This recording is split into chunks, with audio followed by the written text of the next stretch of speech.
not a YouTuber, just like making videos.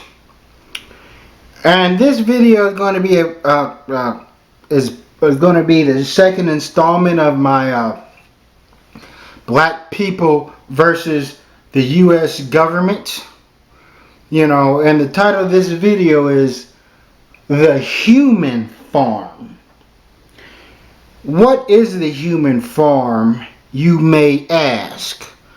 Well, the human farm is the black community. Now, bear in mind that this presentation is a hypothesis, and I just gather up. I'm not claiming it to be any sort of definitive truth, but I'm using actual facts, and and just put it into my theory about the human farm. And if you people wonder why the black community, it just seems so dysfunctional, or it just seems like it's stalemate. So many black people are underachieving, because it could be because they are livestock on the human farm. Now, black people were an investment. When we were brought over here in Chattel, we were used as domesticated animals. We were used to make a profit. We're not people that were supposed to prosper or whatever, or manifest ourselves, or mentally and so forth. We were slaves.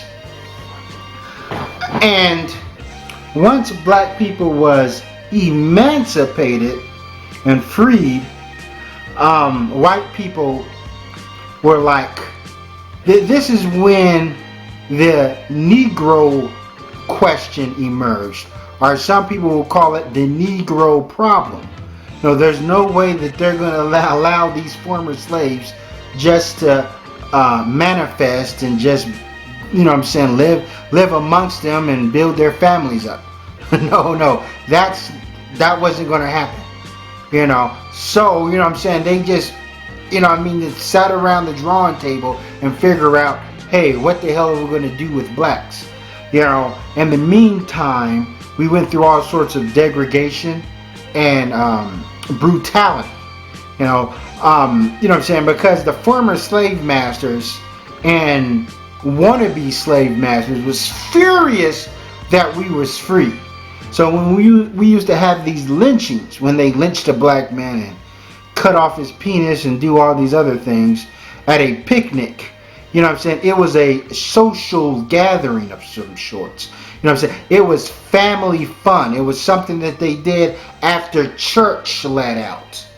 And when you figure that there were children present at these barbaric rituals, is to show that, hey, these people are animals. The same way you gut a pig and put a pig on an open fire, the same way you will catch a fish and hang a fish up on a fish hook. That's how they have, that's the outlook. They didn't. Some people say, well, white people were lynched too. No, not in that manner. But Mexican people weren't lynched in that manner. Native American people weren't lynched in that manner. It's the put fear in black people and this anger and this rage to say, hey, man, these people are nothing but animals.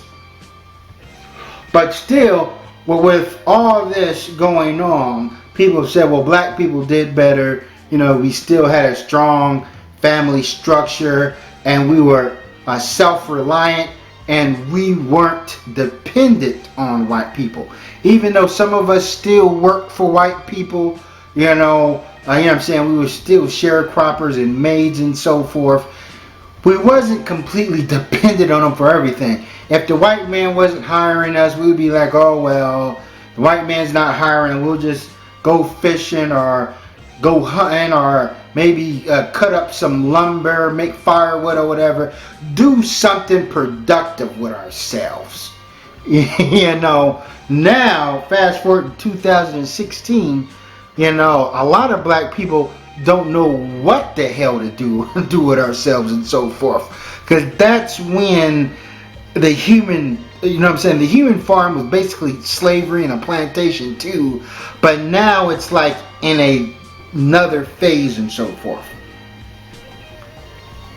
Is black people are a resource, you know, and we're being utilized as a resource, just like oil, gold, coal, you know what I'm saying, a mineral from the earth, just like animals and plants, a resource. You know what I'm saying? And this can best describe the major malfunction that's going on in the bulks of the black community. You know what I'm saying? It doesn't matter. You know what I mean? We talk about Black Wall Street. We're going to rebuild Black Wall Street. Well, we got more black millionaires and billionaires than ever. We can build 30 Black Wall Streets. So why don't we do it? Well, back in those days, in the 1930s, black people was in a different mind frame. Then, you know, now I'm saying the problems in the black community is more so cultural and mentality than finances. You know, and as a collective, as a group of people, we're worth a lot to the, you know what I'm saying, to the establishment. You know, individually not so much, but yeah, as together, just our presence, our culture or whatever. Yeah, they found ways to pretty much turn us into nothing more than a resource. You know, and it don't, whether it be sports and entertainment. You know, I don't care if, you know, we have these black guys, you know what I'm saying, making $100-200 million a year. You know what I'm saying, even off endorsements, whether it be people going into the Olympics and winning gold medals, whether it be, you know what I'm saying, these rappers shucking and jiving and so forth, and all of this entertainment. You know, and that's the thing. The white man will allow black people to excel in entertainment, but just having a just normal family is something white people oppose. Yeah, you can go up there and tap dance all you want and make people laugh or whatever, but just a regular functioning black family, we can't have that and so forth. Because when black people, and if you go into my economics, education, entertainment versus academics video, I, you know what I'm saying, I go in great detail how black people have, you know what I'm saying, when we go into entertainment, they control us. You know what I'm saying? We get the money from them. We get these $100 million contracts from them. And then we turn around and make them double, triple, quadruple the money that they've given us. You know, and that's the thing. And that's entertainment and so forth. You know, and another way we're using that as a resource is when we go to jail. When we go to jail, that's why, you know what I'm saying, in the prison systems, like, you know, we represent 13% of the population, and we got 40% or 50% of us inside the prison. Prison's the new slave camps, you know, or whatever. And then when we kill each other, or the intra-violence in the black community, why is it so high? You know what I'm saying? One, they harvest our organs, you know, and so forth. So they've sat around and found many ways to utilize us, you know, but it requires us to somehow be, you know what I mean, just non-functionable or some way, or lackadaisical. That's why they give us stuff to keep us heavily sedated. That's why we have this dumbed down culture. That's why rap music lasted so long, and rap music, that's like rap music is a cancer at this point. You know, rap started off like a fresh carton of milk. Now it has gotten old and expired, and it needs to be disregarded. So in a lot of ways, I agree with Gene Simmons that rap needs to die. But the thing is, on the human farm, you know what I'm saying, we've just learned to just feed on poison and so forth. We don't know how harmful it is. We don't know how harmful when we put these images out with us with a gun, and then we compare ourselves to white. White people pose with guns all the time. White people are on a different physical and social plane than we are. We can't, I'm sorry, we can't compare. You know what I mean? That's white privilege. That's the system of white supremacy. They can just go out and do whatever they want. They have individualism. They have power. You know what I'm saying? That's how the game is played. You know what I'm saying? The livestock can't have as much power as the farmer.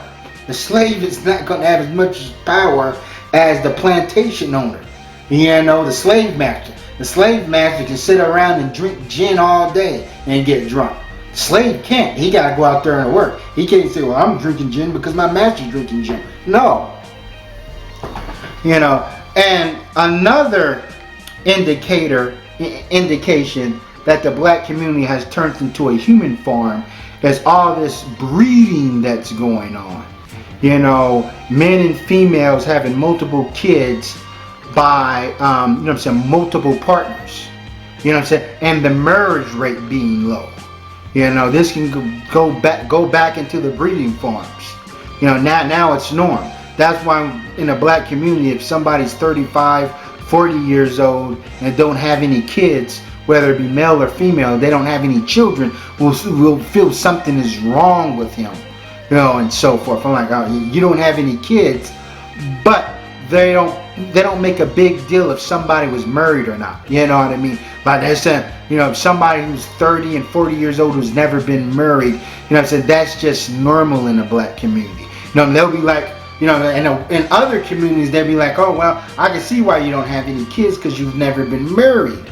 In the black community, it's almost like there's no, you know, we expect people not to get married, but we expect people to have kids. You know, in other communities, there's a heavy emphasis on marriage, even in a polygamous society. You know, just get married and have kids. In any society, if you have a person, male or female, that got multiple children by multiple partners and never been married once to any of them, they'll consider that completely disgusting. Here, it's completely normal. You know why? Because it's like a farm. You know, black people are just like, hey, why aren't you having any kids? You know what I'm saying? Never mind if you can take care of the kids or whether you're going to marry the mother or whatnot. That's what we're supposed to do. We're supposed to go around here. We're supposed to breed, have offspring, and just not really worried about anything. Because Farmer Brown, he's going to take care of it. He's going to feed us and so forth. You know, and so therefore, I'm like, that sort of explains what's going on here. May explain the human farm. Their name for it may be like the Democratic plantation, because the main component for the human farm to work is dependency on the government. And let's face it, black people are you know what I'm saying, we're sort of dependent on white supremacy. But the thing is, we didn't used to be that way, but the private sector didn't show us any love. When black people was trying to build our own or whatever and didn't, you know what I'm saying, didn't need to be up under the iron fist of the white man, you know what I'm saying, we were pushed in sort of the Democratic Party, because the Democratic Party was like, hey, we can help you out, or, you know what I'm saying, we can protect you and so forth. And then this is why I've been saying the Republican Party and the Democratic Party is like a double-edged sword for black people, and it means something different towards whites. You know what I'm saying? I explained that in my black people versus the U.S. government video.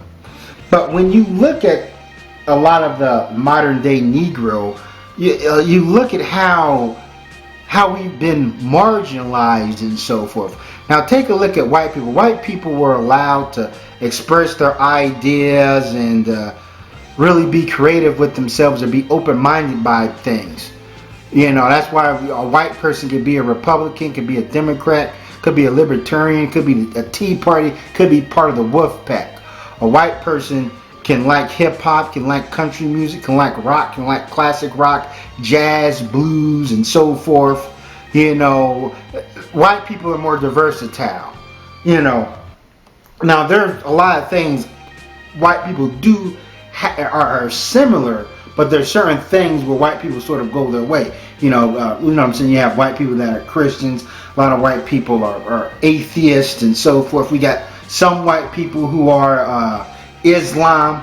But when you're dealing with the black community, it's like black people are supposed to like R&B and rap, and not the old stuff. What I'm saying? Only the new stuff that they kind of force feed you and dumb you down and keep you sedated. We're supposed to just vote Democratic or fall in favor of, the Democratic Party.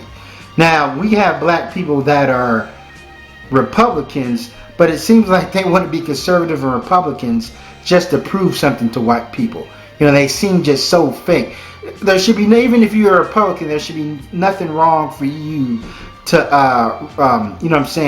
speak upon slavery, and talk about how impactful it was on black people, on black people's psyche. But, Republicans are just, black Republicans almost seem like puppets to white people and just agree with them like they're like the white man's shadow and so forth. And because of this, the Republican Party and black Republicans in a lot of ways alienate themselves to even have appeal to black people. And I don't think white Republicans really want black people part of their party. They really don't want the bulk of them. And that's the thing. And it's also here is that I want people to really focus on how black people can generate a profit for other institutions but can't generate wealth and power for ourselves. And then when you see, especially in 2016, how black people interact with one another, like there really isn't no black community because there's no communication and there's no unity. We only get together when one of the race soldiers and the overseers kill us, because maybe that sparks memories of the past, and so forth. But here on the human farm, we're supposed to really not bat an eye at the intra-violence, in our so-called community. But the way we interact with one another, the old is not connected with the young. Black women and black men are at each other's throats, wanting to go their own way and so forth. Yeah, there's a whole lot of tension here, and maybe a lot of blacks, they're trying to get off that farm. They're trying to escape it. But the thing is, you can't be dependent on the system. That's what drives the farm. See, that's why they're trying to bring the importance of bringing the black man back into the family, because that's a counteraction of the farm. We can't have that. Just like welfare or whatever. And even though white people get welfare, the white people is like, oh, you want welfare here, take it, have a ball, knock yourself out. Black women gets welfare. And it's like, okay, we're going to give this to you, but we have certain stimulations. We want you to live over there, and you can't have a man in your house. Now, truthfully, technically, a married couple can be on Section 8 and welfare. It does go by your income, but your income, you can't even make a certain amount of money. Like a black female can be married to a guy, and if he makes less than $16,000 a year, or maybe both of their combined income is less than $20,000 or some shit like that. But for some women it's kind of not worth it, because a dude who's making 40 or 50 or $80,000 a year, he's not, what I'm saying, his options are going to be more available, and she might take what's available. Some dudes that don't work at all, because sometimes if you got a job that's only paying like $16,000 a year, if that's the only thing that you can qualify for, some dudes say, hey, I'm not going to work at all. That's nothing. And that's the thing. So, I'm saying, black people get Section 8. We're told where to live at. Here's, I'm saying, our options are limited. You can get this money, but here are the rules. I'm saying, and that's that. And in 2016, the more I observe things, we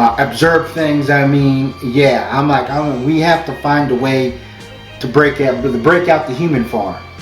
I'm saying? And I don't care how much you riot and protest or whatever, especially when you riot and tear stuff up. That only shows the powers that be or whatever that you are very dependent on them. When we talk about Milwaukee or whatever, these places where people are frustrated because of unemployment, because of the bad schools, that means you're dependent on the system, and the system is always going to give you secondhand shit, rather than exhaust all your resources and make moves. That's what black people did. Hey, if there ain't no jobs over here, we're going to migrate over there where there are jobs. I think about, like places like Detroit, Michigan, Indiana, Illinois, what they consider the Rust Belt. Back in the days, they used to have factory jobs. And black people migrated to the South up there. We didn't want to just stand around and be like, hey man, there's all this racism here. There's no jobs. We're gonna make moves and go to where the jobs are.